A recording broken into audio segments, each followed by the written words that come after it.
Are you tired of letting fear dictate your life? Picture a life where fear and anxiety symptoms don't control you. It's possible. And today I'm diving into an inspiring story about Claire, a living testament to the power of exposure therapy. And I'm not just sharing a success story, but I'm also giving you a roadmap to face your fears head on. Today you'll learn actionable tips and techniques for practicing exposure therapy that will transform your relationship with anxiety. Stay tuned because your journey to freedom begins now. Welcome back to Session. If you're new to the channel, I'm Paige Pradko, an anxiety and OCD specialist, and this channel shares treatment techniques and education to support people with anxiety conditions like health anxiety, agoraphobia, and OCD. Claire, a young woman with agoraphobia, had her first panic attack when she was just a young teenager. She had no idea what was happening to her, but it felt life-threatening. In an instant, the fear had taken root and it robbed her of her freedom for the next 12 years. But within Claire and within you lies courage, just waiting to be tapped. It's there, the power and the drive within you to recover. Now, whether you're dealing with a phobia, panic, agoraphobia, health anxiety, OCD, social anxiety, or the fear of certain bodily sensations, exposure therapy or ERP can help you recover. Claire found her courage through exposure therapy as she confronted her fears of being away from safe places and safe people, and she ventured out daily to learn that she's powerful, safe, and can tolerate her symptoms. Exposure therapy is a powerful tool, and it's designed to weaken the anxiety or the OCD cycle. We use different kinds of exposures, including in vivo or real-life exposures whenever possible, along with imaginal exposures and interoceptive exposures to help you learn that even your most uncomfortable symptoms caused by anxiety can be tolerated and they're not dangerous. I also recommend something called incidental or unplanned exposures for situations and thoughts that may pop up, as you're moving through your day. Now, the following are 8 tips for practicing exposure and response therapy. The key lies in confronting your fears, embracing the discomfort, and realizing that anxiety is not insurmountable and that you have the power to tolerate the symptoms. Number 1, embrace the anxiety and the discomfort. Now, feeling anxious during an exposure is natural. It signifies that you're doing the exposure correctly by triggering your fear, and it also signifies progress. Number 2, lean into the fear. Now, what does that mean? Lean into it. Well, rather than resisting the fear or trying to calm yourself to feel less anxious or distract yourself, you want to feel the anxiety and you want to notice your symptoms. You're dropping your resistance altogether. For an example, I have a phobia of heights. Now, when I'm doing an exposure at a high elevation, I look over the edge and I feel the anxiety and all of the symptoms that go with it. I'm activating the fear center of my brain while my brain learns that I'm not falling or jumping or losing control. I'm safe and I can tolerate the anxiety symptoms I feel. Number 3, let go of all safety behaviors. Now, safety behaviors can include having other people with you, taking medication, using substances to calm you, bringing medication with you just in case, bringing food or water, monitoring your symptoms using distraction, practicing calming strategies like breathing methods, or trying to relax yourself. Now, even the smallest safety behavior can negate the exposure and block the benefits.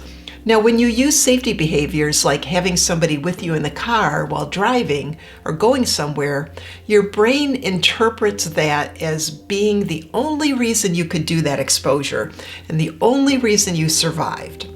Now, some people can give up those safety behaviors cold turkey, while others really have to work to gradually give them up.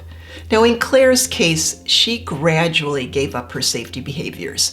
She'd been isolated in her home for so many years that we first allowed a safety person to go with her on exposures. However, she knew that the exposures would not really be effective fully until we let go of that safety person. Now, eventually, Claire worked up the courage to do exposures on her own, and this is a slightly different process for everyone, and you have to decide what's best for you. Number 4, learn something new during the exposure. Each exposure is like a little behavioral experience, an experiment.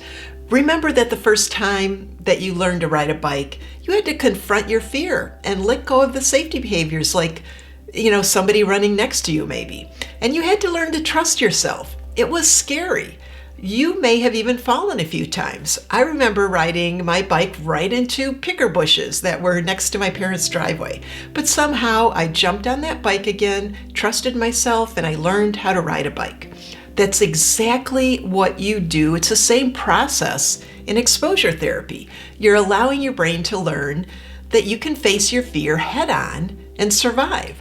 And with practice, your brain creates a new neuro safety network that we refer to as safety learning, and the fear then extinguishes or goes away on its own. However, your goal is not to reduce your symptoms. Your goal is to tolerate your symptoms. There's been a lot of studies on exposures. Now, we used to really focus on having the anxiety go down, but we don't do that anymore. Research found that focusing on anxiety going down could set people up for failure down the road when the anxiety would spike again, and they would begin to think of anxiety as bad and something that you don't want. What we learned through more recent neuroscience research is that it's better to focus on your ability to tolerate anxiety symptoms. So body symptoms and sensations caused by anxiety and panic are not harmful or dangerous. And if our goal is to improve our ability to tolerate them, the fear extinguishes on its own. And at the same time, you equip yourself to cope with whatever symptoms may pop up in the future. Nothing can stop you. Number 5, embrace surprise in your exposures. Surprises during exposures are golden moments. They strengthen your memory and they help to extinguish fear. We surprise ourselves in exposures by planning an exposure where we expect the worst to happen. And then we learn that it doesn't happen. For example, let's say that I fear driving through a tunnel. I have a fear that I'm going to have such horrible symptoms, and I imagine I might even go crazy and just snap and lose it and never be the same again. I'm wondering how the ambulance is going to get to me if I'm trapped by the traffic in the tunnel. Then I decide that I'm going to do the exposure because I'm determined to get my freedom back. Now, during the exposure, I have symptoms. I'm very uncomfortable, but I did it. And I surprised myself because I survived and I didn't need an ambulance. And even though I was anxious for a while afterwards, I was fine. I didn't lose my mind. Number 6, vary intensity. Now, we used to say to create a hierarchy and then slowly work your way up the hierarchy, doing more and more challenging exposures. But what inhibitory learning research has taught us is that our brains learn better by varying the intensity of the exposures. So that means that one day you might do something very challenging and another day choose an easier exposure. I do, however, recommend beginning exposure therapy, doing exposures that you know you can get through. This helps to build up your confidence. Number 7, change your environment and your settings. You want to change it up often when you do exposures. Fear generalizes and exposures do not. And what that means is that fear can spread easily from one thing to another, while exposures do not. So if you fear driving and you only do your exposures in very familiar areas in town, then they're likely not going to generalize to driving out of town. So if you do exposures going to one grocery store, for example, your fear is likely to only be extinguished in that grocery store. You want to vary every element of your exposures. Do them at different times during the day in crowded situations, during less busy times, in different locations, and during all different types of weather, etc. I often encourage clients to combine their exposures and their fear triggers to create even better exposure learning opportunities. They might also, they might listen to a script about maybe catching a terrible illness while touching things that they've avoided.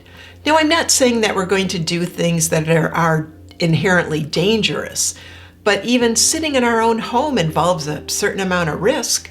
We each must ultimately choose how it is we want to live our lives. There are endless ways that you can combine and vary different elements of exposures to create better safety learning experiences. And the more you challenge yourself, the better the learning and the more complete your recovery. Number 8 is daily practice. Consistency in practice is the key. You're going to have good days and bad days, and recovery is never linear, but practicing daily as often as possible is the key to long-term recovery. Fear is not your enemy. It's just an automatic survival mechanism. Our brains tend to get things wrong and overreact. And unfortunately, somewhere along the line, we believe that what we felt in our body was so uncomfortable and potentially harmful that we decided to avoid it altogether. You have the power and the courage to turn this around. I have a PDF on how to do exposure and response prevention, ERP for anxiety disorders, phobias, and OCD, and I'll leave you a link below. You can do this. If you need help on setting up the exposures and you'd like someone to help walk you through the steps, or you might have some complexities involved, I have proven programs to help you at pagepredco.com. Let's confront these fears and get your life back. Until next time, I'll see you in session. Take care. Bye-bye.